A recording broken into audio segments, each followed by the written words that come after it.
Hey Aries, welcome to your January love reading. Thank you guys for being patient as I film this and get this out to you guys. If you're new to the channel, hello, welcome. This is for Aries Sun, Moon, Rising, and Venus, since we are talking about love. Just as a heads up, these are going to be general readings, so take them as they resonate. You may resonate with all three decks, maybe one of them. Don't try to force the message. If you have to forgive too many things for it to fit your circumstances, that message probably wasn't for you. So take the next one. So I do encourage you guys to watch the videos for all of your signs, especially for those planets, especially your rising and your sun. I find those are the ones that I'm like most connected to. So I would definitely recommend those two, but I do encourage all of them because again, they are general, so you may resonate with a different one than you expect. So for my new wonderful lovelies, the way I have this reading kind of set up, I have I wanted to say Lover's Oracle, that's so not what this is. The Romance Angels deck here, just to kind of get like a general picture of, kind of like your love scene for this month. I have the Kuan Yin Oracle, absolutely love Kuan Yin, definitely a huge inspiration for me. So I have this deck out. Oh, excuse me, I have something in my nose. I have this deck out just to kind of see what we can do on a personal level to make sure we're aligning with these opportunities, with these blessings that are coming in. And then as always, we will finish off with a tarot deck. This time I'm using the Tarot de la Nuit, mostly because I just find the images soft and romantic and wonderful. Alright.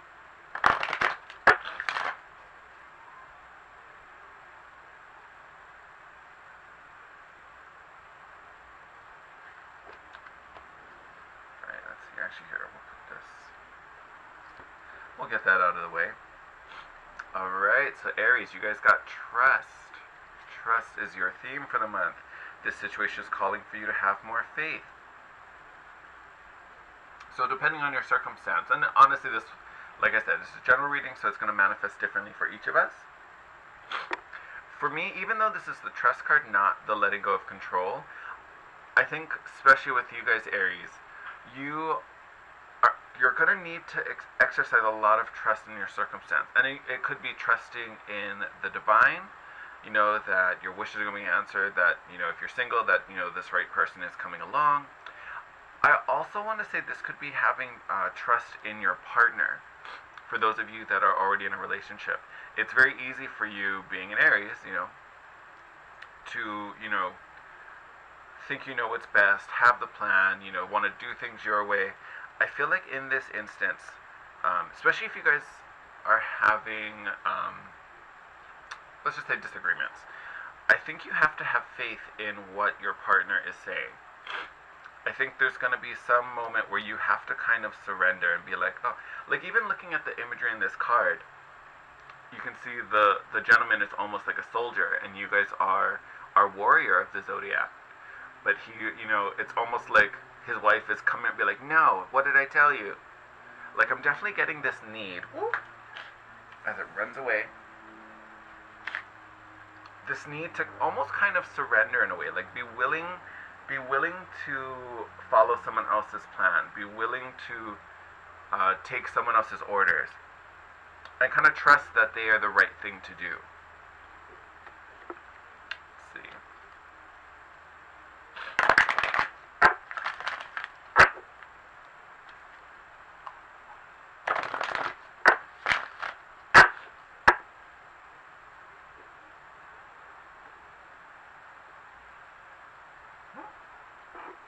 Excellent.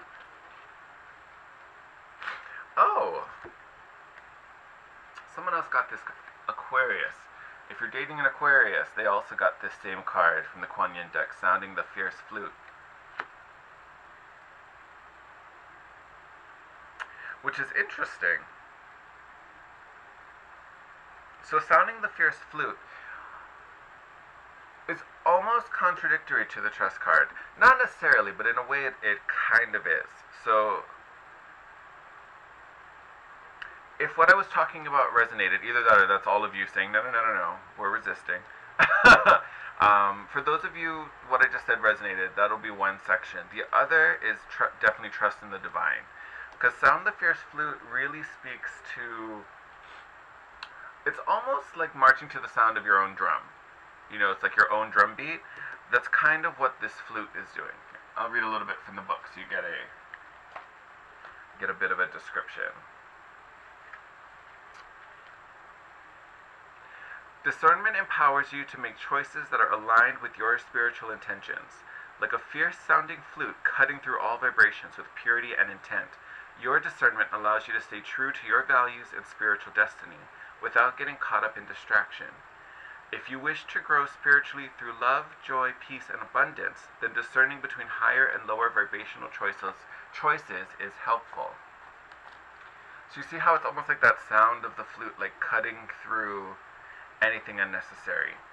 When I was talking to the Aquarius, in the Aquarius video, a lot of it for their reading was really, and they're already great at discernment, that's kind of already a thing they do. So it was really about channeling and staying true to your path. Here, it's really about getting rid of the distractions, getting rid of the disturbances.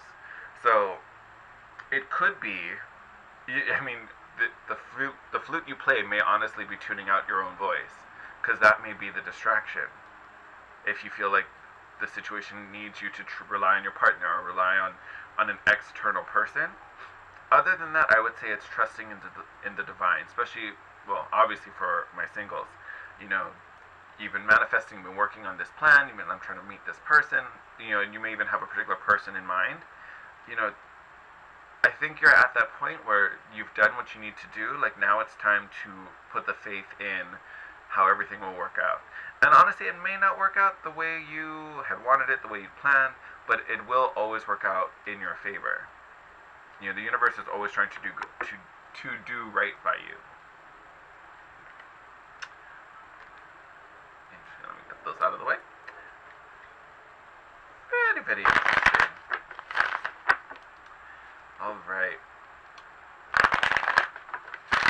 Alright, what message do I have for my lovely Aries concerning love and romance for January? Ooh! Look, I saw those two flip over. We're going to take you. Okay, that was a lot. We're not taking that. We'll start with these guys.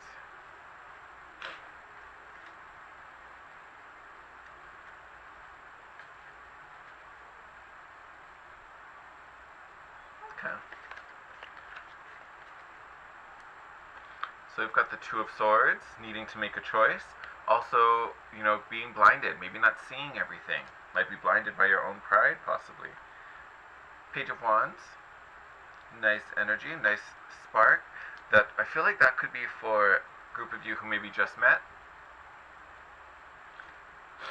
Talks about that initial spark, that that first desire.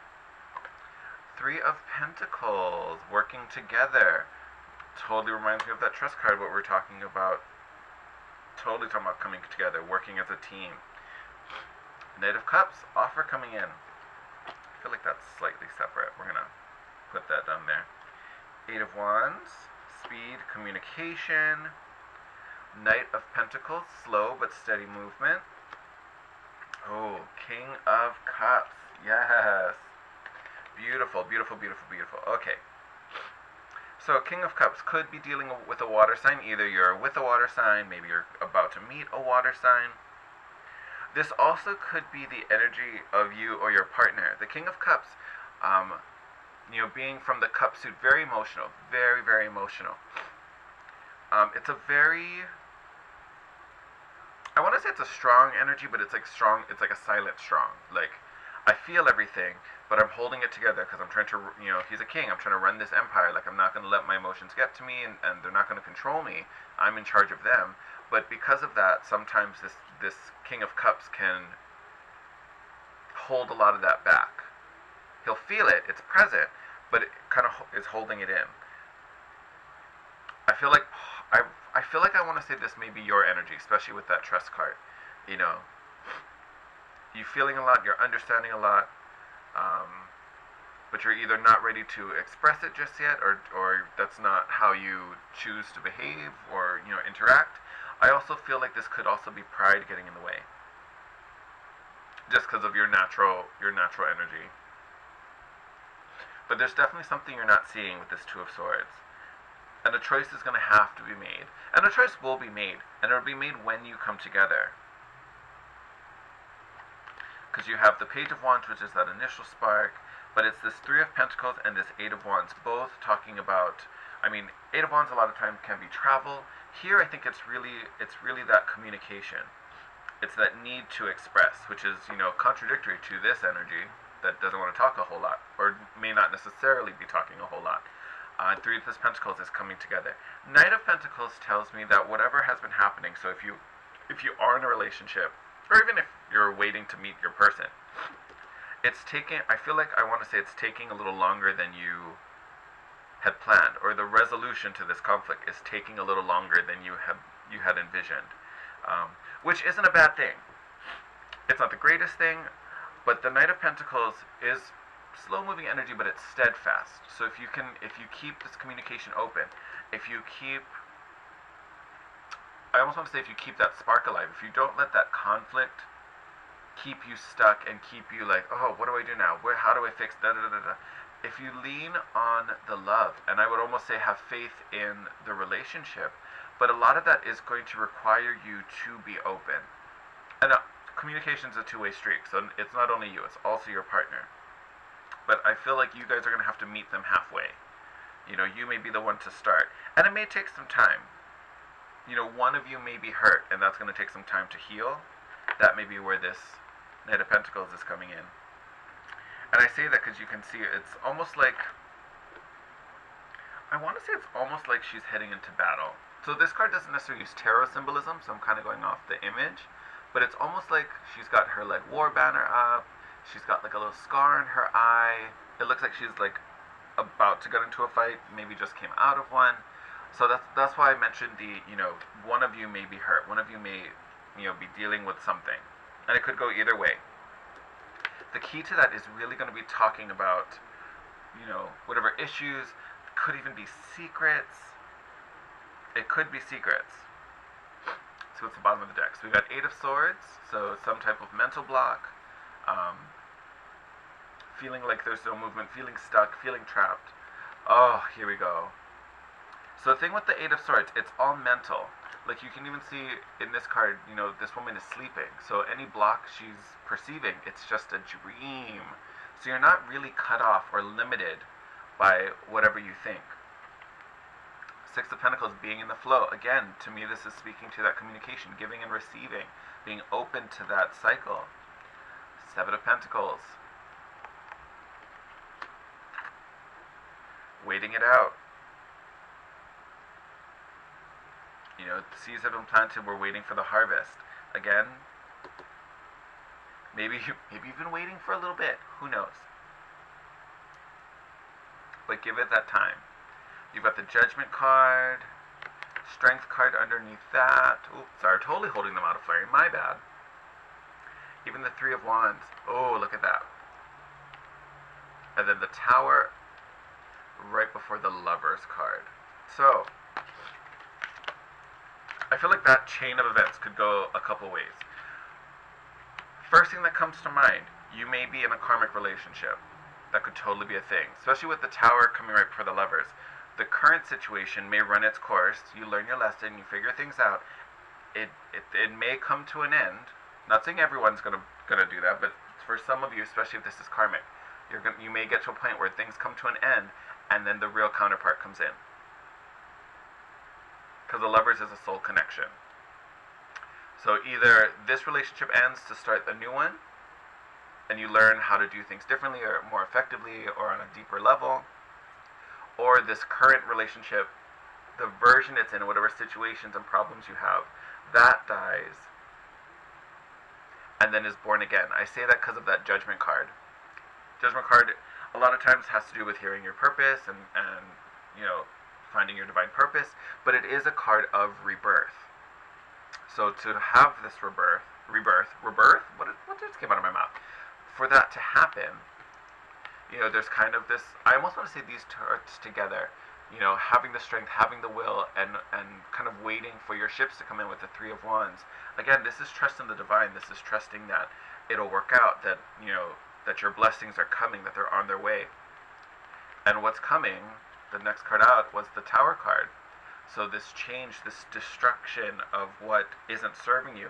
You know, this even resonates with the sounding of the flute, because it talked about, like, tuning out the distractions.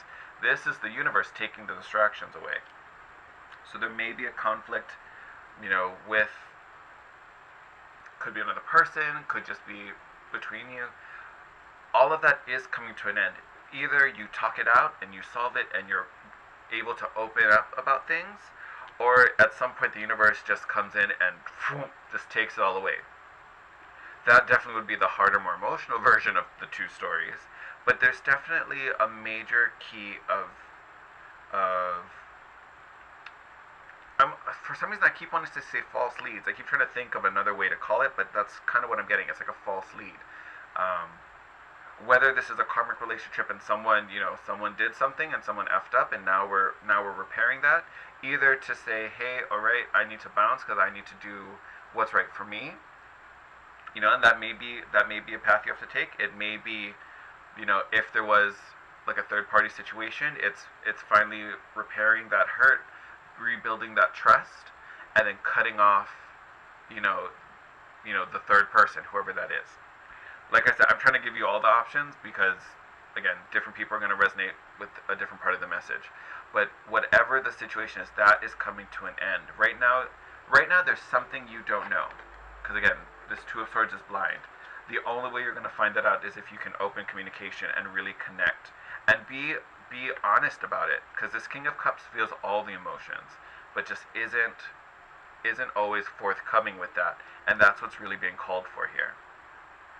To get this rebirth, to get this new awakening, and to get to that Lover's card, that connection is going to have to be opened and maintained, because it's not going to solve itself overnight. It's going to take some commitment, it's going to take some time, and again, it's going to take communication. So all doable, honestly, all doable, but it's about staying true. All right. Woo. Oh, Aries, you guys are starting off this year, like, out of all the signs I've done so far, you guys definitely have the heaviest ones. But you guys are very, very strong. You guys have a ton of willpower, so I know you can make this happen. Just, again, all about communication. Keep that connection going and keep it open. It should be flowing. You should be speaking and they should be speaking. You guys need to hear and speak to each other. All right, my lovelies, I love you guys. If you haven't already, please subscribe to the channel. Gotta do my spiel. Like the video, definitely helps support the growth of this channel and make sure these messages reach more people. I love you guys. If you want to reach out to me, I love to hear from you as always.